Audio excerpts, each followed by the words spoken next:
quisiera compartir acerca de la santidad de Dios.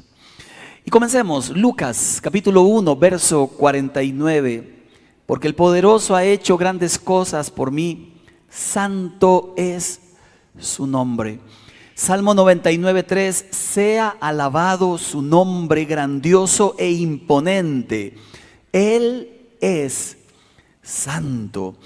El término santo se traduce en hebreo como kadosh, significa separado, pero no solo eso, sino que está por encima del resto, por encima de cualquier límite natural.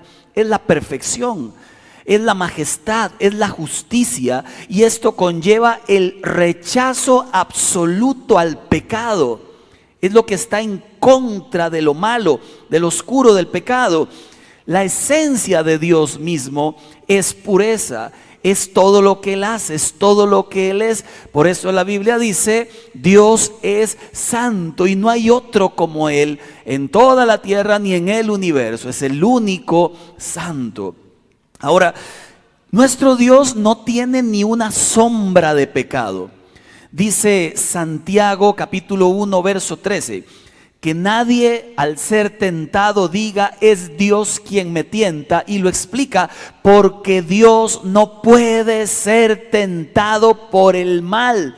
Y como Él no puede recibir el mal porque es santo, tampoco hace el mal, tampoco tienta a nadie.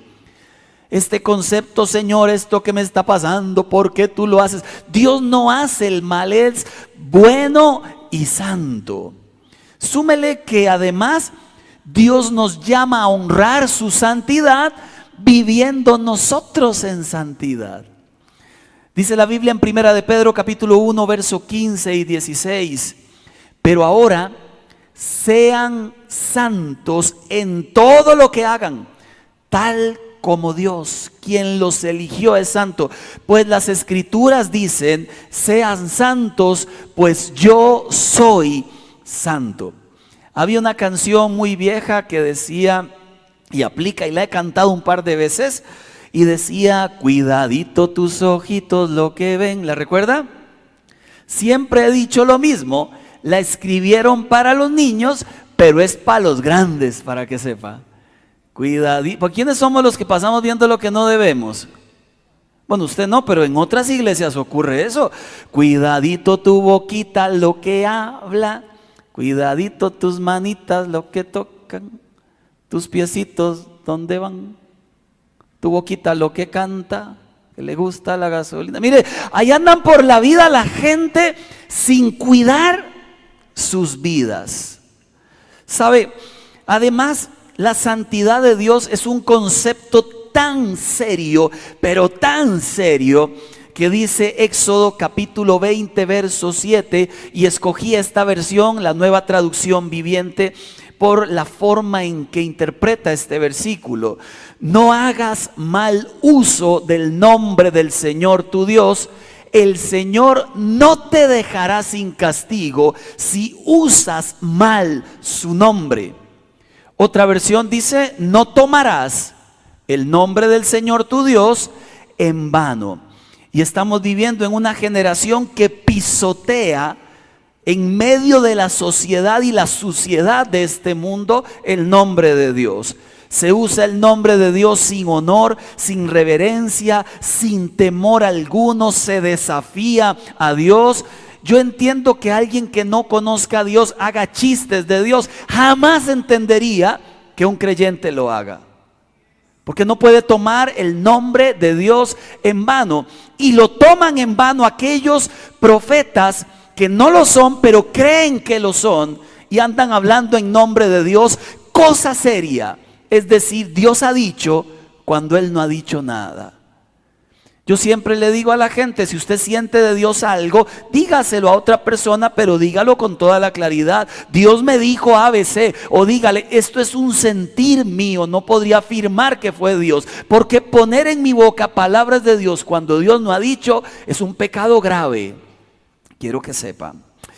Entonces los cristianos tenemos un llamado insuperable a honrar la santidad de Dios con nuestra forma de vivir.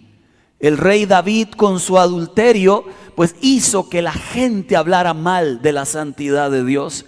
Moisés con su enojo desenfrenado hizo que el pueblo de Dios hablara mal de la santidad de Dios. Por eso Dios no le permitió entrar en la tierra prometida. ¿Cuál es la primera misión de la iglesia?, preguntaba un predicador. Yo dije inmediatamente: los perdidos, el evangelismo, hacer discípulos, congregarnos. Diría algún predicador avaro: ser enriquecidos. Pero resulta que la primera misión de la iglesia la declara Jesús en la oración del Padre Nuestro. ¿La recuerda? Dice la Biblia en Mateo capítulo 6, versículo 9. Ustedes deben orar así. ¿Lo puede leer conmigo, por favor? Padre nuestro que estás en el cielo. Y ahí está la primera misión: santificado sea tu nombre. Venga a nosotros tu reino y haz tu voluntad en la tierra como en el cielo. Mire, santificado sea tu nombre significa darle a Dios el honor y la gloria que le pertenecen. Cuando oramos pidiendo santidad, santificado sea tu nombre, lo que le estamos diciendo es que en todo lugar tu nombre sea reverenciado. Sea en la política, sea en el trabajo, sea que yo sea un empleador y tenga una gran empresa, que todas mis acciones hablen de la santidad del Dios al que represento. Sea en los hobbies, en la forma en que juego y no me enojo ni reviento. Sea en la universidad, sea en el trabajo, donde quiera que estemos, la oración debe ser que tu nombre santo sea glorificado y que la gente pueda también hablar de tu santidad, Señor. Porque, y acá una gran lección, el reino de Dios no vendrá donde su nombre no es considerado santo. Y a veces esperamos de Dios lo mejor, pero nosotros no tomamos en serio la santidad de Dios, a la que fuimos llamados todos. La manera en que entendemos la santidad afecta nuestra conducta. Si usted dice: bueno, si el ser humano no es tan malo y Dios es muy bueno, podría darse usted libertad para pecar, porque al final me va a perdonar todas, ¿verdad? Si el ser humano cree que Él es la razón de todo, donde Dios es su siervo y Dios está obligado a darme, está obligado a bendecirme porque Él lo ha dicho en su palabra, créame entonces que estamos deshonrando su santidad. Concepto correcto de Dios: Dios es santo, el ser humano pecador, necesitado de su gracia, pero por tanto pecado no puede acercarse. ¿Qué hace Dios? Se acercó Él a través de Jesús. Y Jesús nos acerca al Padre, pero no es por algo que hayamos hecho nosotros, más bien por nuestra inmundicia y suciedad es que no podríamos acercarnos a un Dios tan santo. Mire, para comprender un poquito la magnitud de la santidad, le cuento una de las muchas historias. A veces tratamos me incluyo, de minimizar un poco cuando ha habido de parte de Dios ira sobre la humanidad y uno trata de hablar solo de su amor y de alguna forma uno quisiera como no hablar de esas cosas, pero si Dios las enseña es para que hablemos de esas cosas, porque Dios sigue siendo justicia, también amor. Sigue siendo un amor extraordinario, pero también sigue siendo un Dios que juzgará a la humanidad. Y esto ocurrió allá en 2 de Samuel, capítulo 6, versos 6 y 7. Al llegar a la parcela de Nacón, los bueyes tropezaron, pero Usa, extendiendo las manos, sostuvo el arca de Dios. Estaban trasladando el arca de Dios, David. Entonces la ira del Señor se extendió contra Usa por su atrevimiento, lo hirió de muerte ahí mismo, de modo que Usa cayó fulminado junto al arca.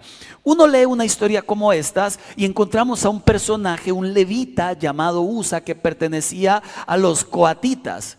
Ellos estaban encargados de cuidar las cosas sagradas, pero desde que nació literalmente escuchaba: el arca de Dios no se toca, es la santidad misma de Dios, no la podemos tocar con manos pecadoras. El arca de Dios no se toca, donde la presencia de Dios habita, donde la santidad de Dios habita, eso no se toca. Le hicieron argollas al arca, entonces metían unos travesaños de madera para que nadie pudiera tocar el arca. Él lo sabía todos lo sabían. Todos los anteriores de él, papá, mamá, abuelos, eran de los mismos levitas. Nunca nadie se atrevía a hacer algo que Dios no había dicho. En esa oportunidad trasladan el arca se mueve y él piensa que se va a caer. Seguro dijo, antes de que toque el barro, mejor la detengo. Y eso le costó la vida. Serio, duro. Bueno, la pregunta no sería ¿por qué Dios castiga a su creación cuando deliberadamente falla? No, la pregunta sería ¿por qué Dios los tolera y los perdona? Porque es nuestro creador y deberíamos seguir sus instrucciones. Y quiero aquí afirmar un concepto: todo pecado, por más pequeñito que sea, grande u horroroso, todos son ofensas en contra de la santidad de Dios. Hasta el pensamiento aquel que nadie lo escuchó, hasta la mirada lasciva, hasta la forma en que herimos con las palabras, todo pecado, hasta el asesinato, el adulterio, todo pecado, desde el inofensivo, el pecado blanco hasta el negrísimo. Todos son una ofensa contra la santidad de Dios. Y la Biblia dice, el alma que pecare, esa morirá. Y Dios en su misericordia, entendiendo que el ser humano no puede, Él sí pudo, y nos dio la cruz. Y nos dio a Jesús. Lo cierto es que Dios tiene principios que no ha de negociar. Y ante el pueblo Él debe ser tratado con reverencia, con respeto y en total sumisión a su voluntad. La santidad de Dios es lo más sagrado que tenemos nosotros y es lo que debemos cuidar y debemos santificarnos igualmente. Aquí aparece el profeta Isaías y le voy a contar lo que él vio. El profeta Isaías es uno de los profetas que en la Biblia se le llama profetas mayores, no porque fuera mejor que los demás, pero sí escribió mucho. La diferencia entre profetas mayores y menores es la cantidad de sus escritos. Se le llaman mayores a los que escribieron mucha profecía. Él es uno de los profetas mayores y dio profecías extraordinarias de las que recordamos siempre. Por ejemplo, en Isaías 9, porque un niño nos es nacido, ¿lo recuerda? Y se llamará admirable, consejero, Dios fuerte, Padre eterno. Esa es una profecía de Isaías. Otra más, Isaías 7:14, y una virgen concebirá y dará a luz un hijo. Isaías profetizó el nacimiento de Jesús. Extraordinario. Una que nos gusta mucho, Isaías 40, verso 31. Él da esfuerzo al cansado, aumenta las fuerzas al que no tiene. Pero los que esperan, los que confían en Jehová, en el Señor, renovarán sus fuerzas. Volarán y no se... ¿Recuerda la historia? Este hombre Isaías tuvo bastantes profecías. Y resulta que cuando muere el rey Usías, que fue uno de los pocos reyes de la historia de Judá que lo hizo bien, resulta que Dios le encarga una misión al profeta Isaías, pero antes lo purifica. Voy a decirlo como si fuera una ley de vida, y creo que por ahí pasa. Vea que está a la par suya y dígale, Dios te quiere usar. Ahora dígale otra vez, pero antes purificar. Ah, no, Señor, no, yo soy la primera parte, eso no como bonito, ¿verdad? Pero ya la segunda es como curiosa, ¿verdad? Porque todos en la vida queremos lo último sin pasar por la pulidora de Dios. Y resulta que todos pasamos por la pulidora de Dios. Dígame, aleluya, púleme, Señor, ¿verdad? ¿Qué es lo que decimos? Que me duela, Señor. Ya, demasiado mentiroso. Comencemos con lo que vio Isaías, porque es extraordinario. Isaías capítulo 6, versos del 1 al 8 y en adelante vamos a leer Isaías. El año de la muerte del rey Usías, y como un dato y paréntesis, el rey Usías comenzó a reinar a los 16, más de 50 años reinó sobre el pueblo de Dios y al final lo hizo mal. Permitió que el orgullo le llenara el corazón, le dio lepra y sus últimos días murió leproso y lejos de la casa del Señor donde había reinado por más de 50 años. Lección para todos: no es solo empezar bien, es terminar bien. Y mi oración a Dios es: Señor, yo apenas soy un chiquillo. Tengo 47.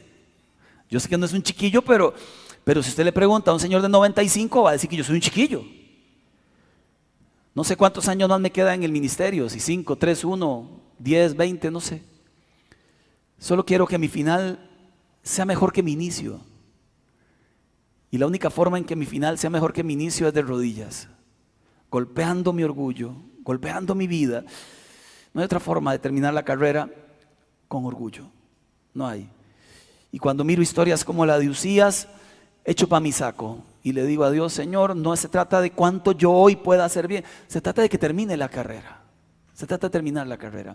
Cierro paréntesis.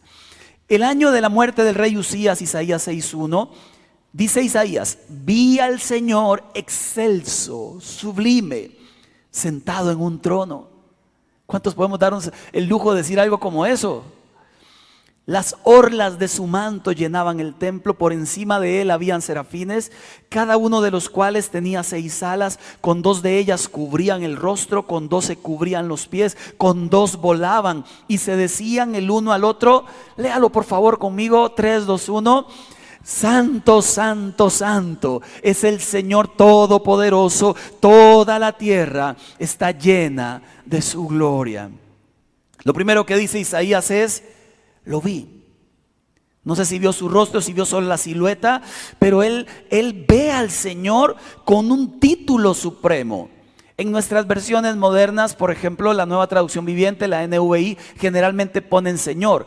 En una Biblia como la textual ponen el nombre original, y el nombre que aparece allí es Adonai. La palabra Adonai significa el soberano. Vi al soberano de las naciones sentado en el trono. Yo no sé, pero debe ser una imagen que impresiona por demás.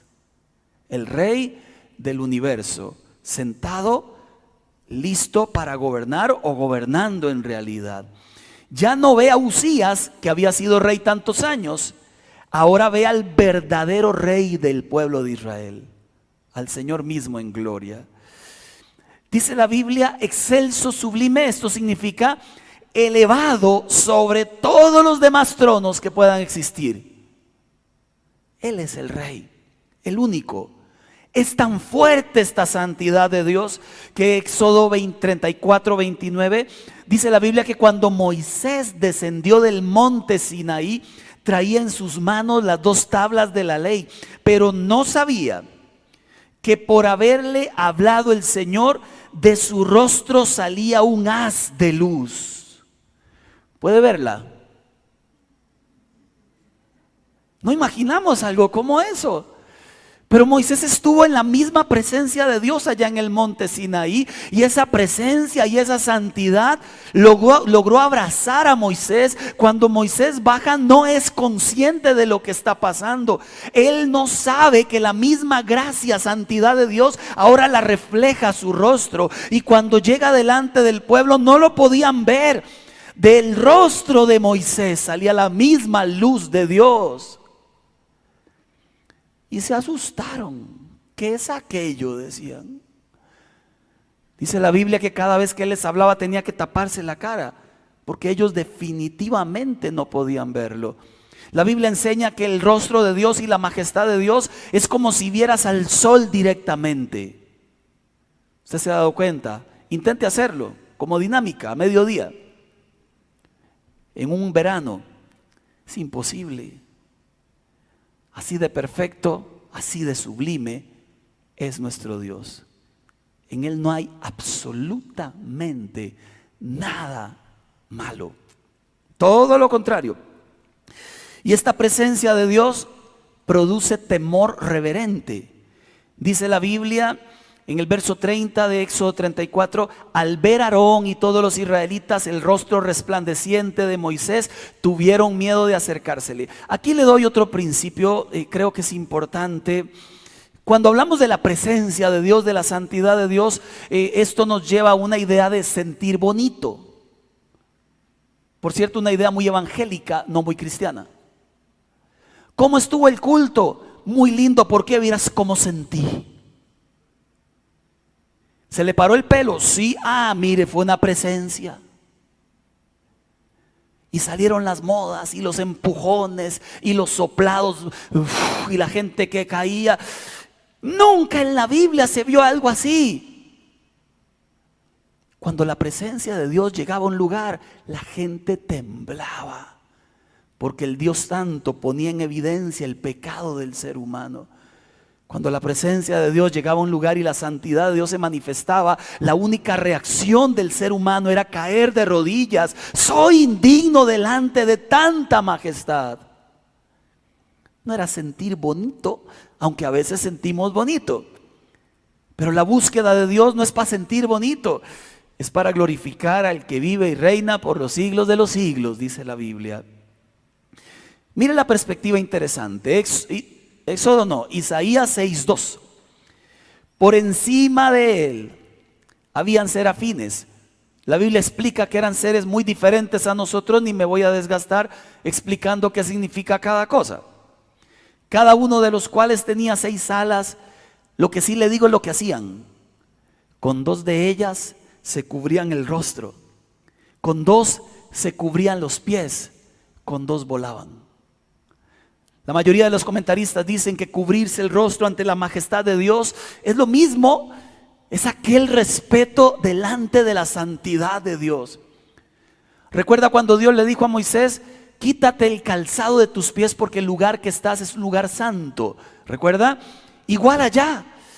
Ellos se tapan los pies en completa sumisión, tapan su rostro en completa sumisión. Es que debemos comprenderlo, están delante de la majestad del único y sabio Dios. Y si allá en el cielo comprenden algo como eso, ¿cuánto más nosotros no deberíamos comprenderlo? Que estamos acá en la tierra, que comprendemos poco en realidad de muchas de estas cosas. Isaías 6, verso 3. Por lo cual estoy contando la historia de Isaías. Y los serafines se decían el uno al otro: santo, santo, santo es el Señor Todopoderoso. Toda la tierra está llena de su gloria. ¿Ha escuchado canciones de esas? Toda la tierra está llena de ti, Hosana. Ya no me da la voz hasta ahí. Dejémosla ahí. Pero son muchas las canciones que hablan de santo, santo, santo, son muchas. Y debemos comprenderla en este sentido. La repetición 3 veces de la palabra santo no era para que sonara bonito. Es un modismo hebreo de poesía, es un énfasis intencional. Se repite 3 veces para reforzar algo en particular. Jesús lo hizo cuando decía: de cierto, de cierto os digo. ¿Lo recuerda? O a la verdad les digo. Cuando hay un énfasis como esos, es para que no perdamos cuenta nosotros que lo que está por ocurrir, que lo que se está repitiendo es demasiado importante. Como cuando el profesor decía después de explicar ahí en el cole o en la universidad: y lo repito otra vez porque sale en el examen, y usted anotando porque no había anotado. Es que esto que se dijo es muy importante. Quiero que sepa que declararlo 3 veces santo subraya la separación e independencia de un Dios perfecto y único frente a una creación caída. No hay quien se compare con él. La misma expresión la encontramos en Apocalipsis 4:8. Santo, santo, santo es el Señor Dios, el Todopoderoso, el que fue, el que es y el que ha de venir. También lo hemos hecho canciones. Decía el predicador R.C. Sproul, uno de mis predicadores favoritos: la Biblia dice que Dios es santo, santo, santo. No dice que Dios es santo, no dice que Dios es santo, santo. Él dice que es santo, santo, santo. Es el atributo de Dios único que se repite 3 veces. Incluso es importante que sepa esto: la Biblia no dice que Dios es amor, amor, amor. Eso también parece una canción, ¿verdad? De un pecador por ahí. No dice que sea misericordia, misericordia. No dice que sea ira, ira, ira, justicia, justicia. Pero sí dice que Dios es santo, santo, santo. Separado, perfecto, puro. Y la pregunta del millón es, ¿cómo un Dios así se fijó en ti y se fijó en mí? Porque hasta cuando planeamos no pecar fallamos, ¿se ha dado cuenta? ¿Quién no ha prometido en un mismo día, Señor, hoy en serio lo haré bien? Y ya se da uno cuenta que en el camino hay tantas posibilidades para hacerlo mal. Miren lo que ocurre en Isaías capítulo 6, verso 4. Al sonido de sus voces, de los serafines diciendo y gritando, santo, santo, santo, se estremecieron los umbrales de las puertas y el templo se llenó de humo. Entonces, dice Isaías, grité. Este concepto de grito, yo creo que hay varios tipos de gritos. El grito de la Cele metiendo un gol, ¿los ha escuchado? ¿Los ha gritado? No está en pecado, tranquilo, yo también los he gritado. Si mete un gol, qué bonito, ¡eh! Ahora que Saprissa, dice uno, ¿verdad? Por ejemplo, sin que a nadie le duela. Ahora perdemos después. Hay gritos de gritos, hay gritos de dolor, la pérdida de un ser querido, hay gritos de dolor, hay gritos de susto. Tenía 10 años de edad, vivía en San Rafael Abajo, Desamparados, barrio Valencia, de la pulpería Doña Noemi 50 al norte. Ahí vivíamos. Estaban construyendo casas, de mi casa para abajo todas las demás. 6 de la tarde, jugando bola, y la bola cayó en medio de la construcción. Ya todos los peones habían salido, pero quedó uno. Yo fui por la bola y cuando caminé vi todas las casas oscuras sin ventanas, todavía estaba en obra gris. Y me entró un temor. ¿Y si hay algo? ¿Y si hay alguien? ¿Y si hay un viejo? Decíamos antes, un marihuano. ¿Recuerda cuando decíamos eso? Y yo voy por la bola, pero voy con todo el temor en mi cabeza. Y de una de las casas, uno de los peones más lentos, como a las 6, hombre con un afro grandísimo, sale de la casa.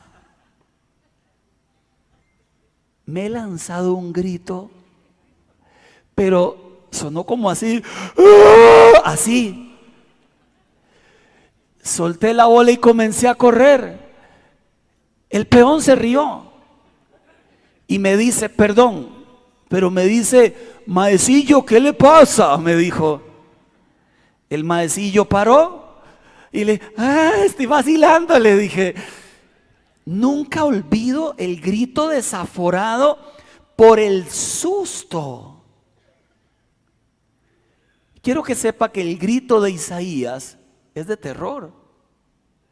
Los cimientos de lo que él está viendo se mueven, fuego, humo, lo mismo que ocurría cuando Dios se manifestaba en la montaña y todo el pueblo estaba abajo y la montaña entera temblaba. Y humo y fuego salían de la montaña. Dice la Biblia que el pueblo estaba a distancia y Moisés les decía, prepárense porque el Señor los va a visitar. Prepárense era, santifíquense porque el Dios Santo va a venir a hablar con ustedes. Isaías, dice la Biblia, grita, ¡ay de mí! Que estoy perdido. Otra versión dice que estoy muerto. De hecho lo hicimos canción. Todo esto que le estoy diciendo es un montón de canciones. Ay de mí que siendo pequeño han visto mis ojos la gloria de Dios.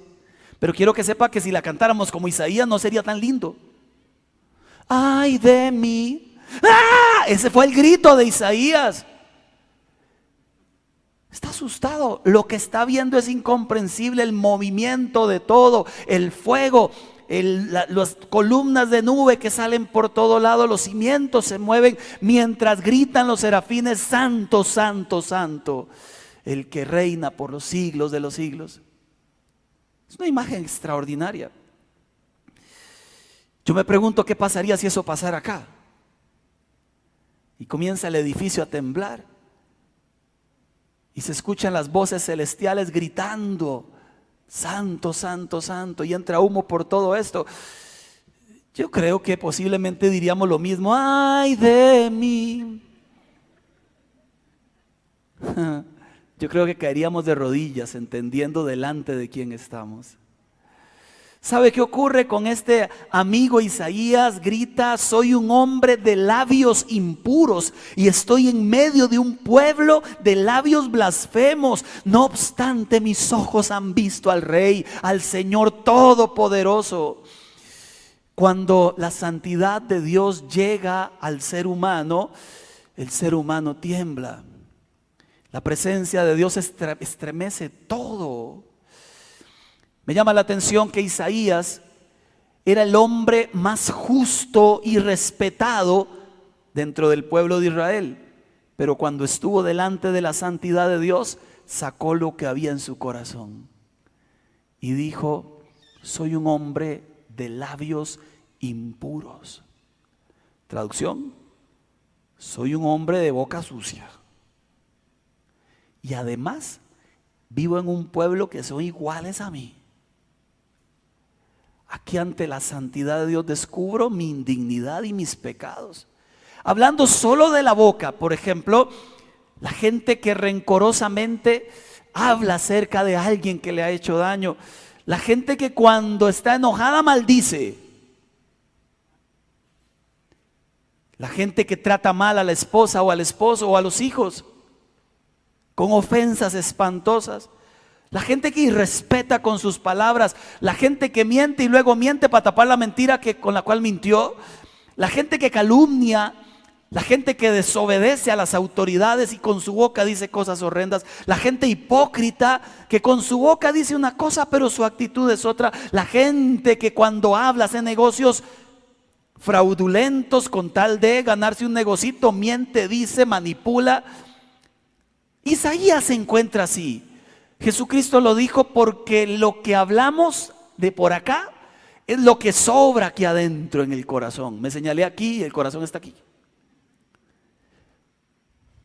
Lo que hablamos es de lo que sobra ahí adentro. Decía Rick Warren que al final las palabras son el megáfono del corazón.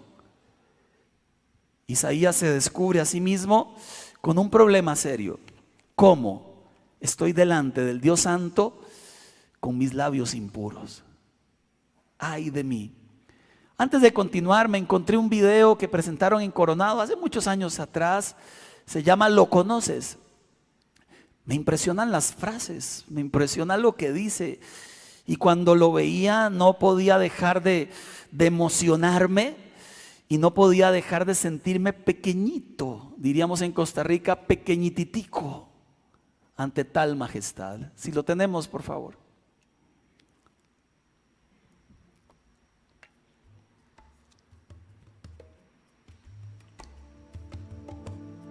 La Biblia dice que mi rey es rey de los judíos. Él es el rey de justicia. Él es el rey de los siglos. Él es el rey de los cielos. Él es el rey de gloria. Él es el rey de reyes y señor de señores. Ese es mi rey. Me pregunto, ¿lo conoces? Mi rey es un rey soberano. Él es perdurablemente fuerte. Él es completamente sincero. Él es eternamente inconmovible. Él es inmortalmente benévolo. Él es majestuosamente poderoso. Él es imparcialmente misericordioso. ¿Lo conoces? Él es el Hijo de Dios. Él es el Salvador de los pecadores. Es el centro de la civilización. Él es incomparable. Él es inigualable. Él es la idea más noble en la literatura.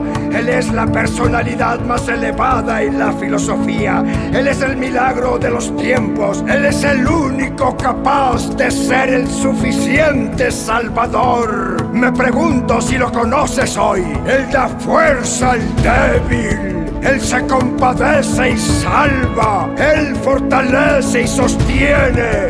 Él cuida y guía. Él sana a los enfermos, Él limpia a los leprosos, Él perdona a los pecadores, Él libera a los deudores, Él libra a los cautivos, Él defiende al endeble, Él bendice a los jóvenes, Él sirve a los desafortunados, Él estima a los ancianos, Él recompensa a los diligentes y Él embellece a los mansos. Me pregunto si lo conoces. Bueno, Él es la clave del entendimiento, Él es la fuente de la sabiduría, Él es la puerta de la libertad, Él es la senda de la paz, Él es la calzada de la justicia, Él es la carretera de la santidad, Él es la entrega, la gloria. ¿Lo conoces? Bien. Su oficio es múltiple, su luz es inigual, su bondad no tiene límites, su misericordia es para siempre, su amor nunca cambia, su palabra es suficiente, su gracia es vasta, su reinado es justo, su yugo es fácil y su carga es ligera. ¿Cómo me gustaría poder descubrirlo? Él es invencible, Él es irresistible, no lo puedes sacar de tu mente, no lo puedes quitar de tu mano, no puedes vivir más que Él y no puedes vivir sin Él. Los fariseos no lo soportaban, pero se dieron cuenta que no lo pudieron parar. Pilato no encontró culpa alguna en él. Herodes no lo pudo matar. La muerte no pudo con él. El sepulcro no lo pudo detener. ¡Sí! ¡Ese es mi rey! ¡Mi rey!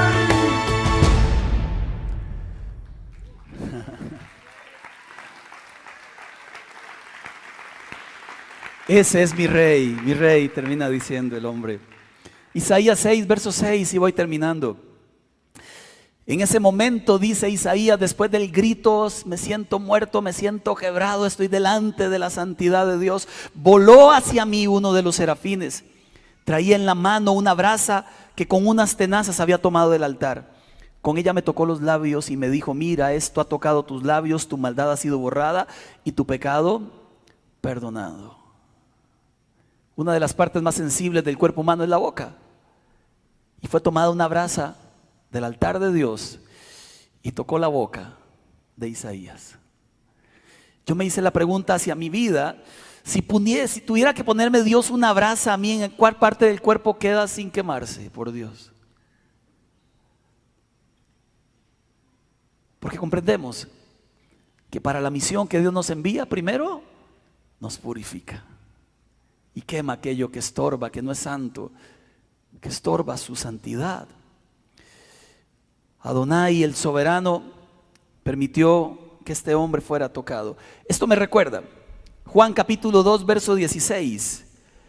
Luego se dirigió a los que vendían palomas, les dijo, saquen todas esas cosas de aquí, dejen de convertir la casa de mi padre en un mercado. Usted y yo somos la casa del Espíritu de Dios. Y Dios limpiará lo que tenga que limpiar para que su santidad se deje ver en nuestras vidas. La pregunta sigue siendo la misma. ¿Qué debemos quitar? Porque no hay mayor tragedia que algo que fue creado para una función se le dé otra completamente diferente. Por ejemplo, el Facebook, para transmitir en vivo, para conectarnos con mucha gente. Ahora hasta violaciones se graban. Las quitan, tienen que estar volándose por allí. Pornografía se usa para maldades. Todas las redes sociales. Y fueron creadas para otra cosa. Iba a la computadora, lo que sea.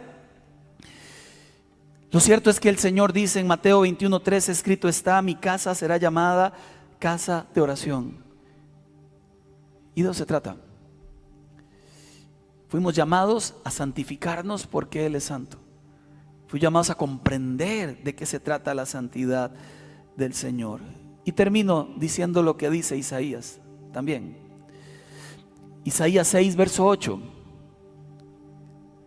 Entonces oí la voz del Señor. Es que mire la escena. Primero vio serafines, luego aquel terremoto impresionante, la nube, los serafines gritando, santo, santo, santo. Pero ahora viene lo más extraordinario que le puede pasar a un ser humano. Isaías dice: ahora escucho la voz del Señor. Y hace una pregunta, una vez que ha santificado la vida de Isaías: ¿a quién enviaré? Como si estuviera conversando con Isaías allí. Lo más chistoso de la escena es que solo estaba Isaías. Esto es, háblale a Isaías para que entienda Isaías. ¿A quién iré? El versículo, porfa. La segunda pregunta: ¿quién irá por nosotros? Debo suponer que Isaías miró para atrás, como diciendo: ya sí, soy yo, me toca. Porque una vez que ha sido tocado por la santidad de Dios, ya no se puede vivir igual. Ya no puede vivir uno para uno. Quien ha sido tocado por la santidad de Dios termina el resto de su vida viviendo para Dios. Y ya no importa nada más. Ya no importa el dinero. Pues están peleados a veces con la gente que anda, solo de eso habla. Ya no importa sus proyectos. Por eso Jesús dijo: el que me quiera seguir, deje todo, sígame a mí primero. Primero soy yo. El que ha sido tocado por la santidad de Dios solo tiene una respuesta: aquí estoy, envíame a mí, Señor.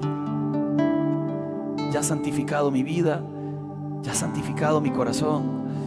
Solo me queda una cosa: envíame a mí, Señor.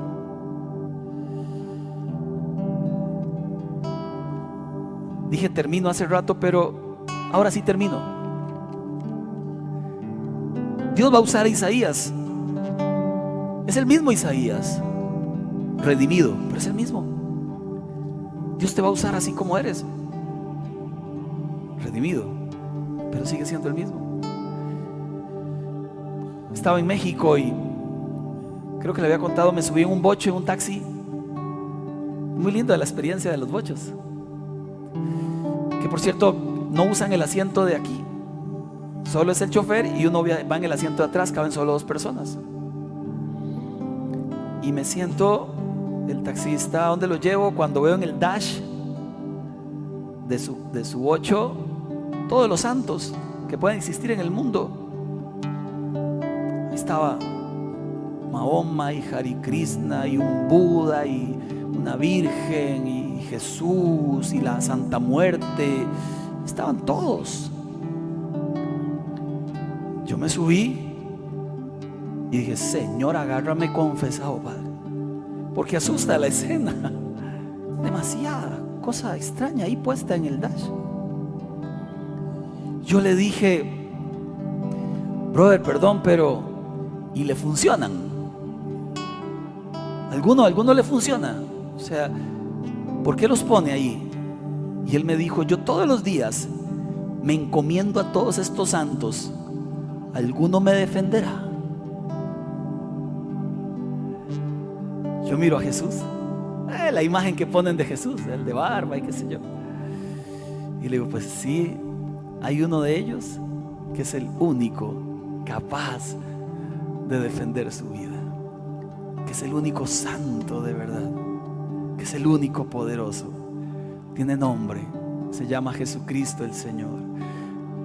Al inmortal, invisible, al único y sabio Dios, a Él sea toda la gloria y el imperio y la alabanza por los siglos de los siglos. Quisiera que usted se lleve una idea en la cabeza, o muchas. Cuando llegues a orar, estarás orando delante de un Dios santo. Cuando te conduzcas en la vida, estarás en la presencia de un Dios santo. Cuando llegues a cantarle canciones, le estarás cantando canciones a un Dios santo. Cuando uses tus labios, compromételos para que sean solo para ese Dios santo. Y cuando estemos delante de su presencia, que tengamos esa conciencia que donde llega la santidad de Dios, algo ocurre en nuestras vidas.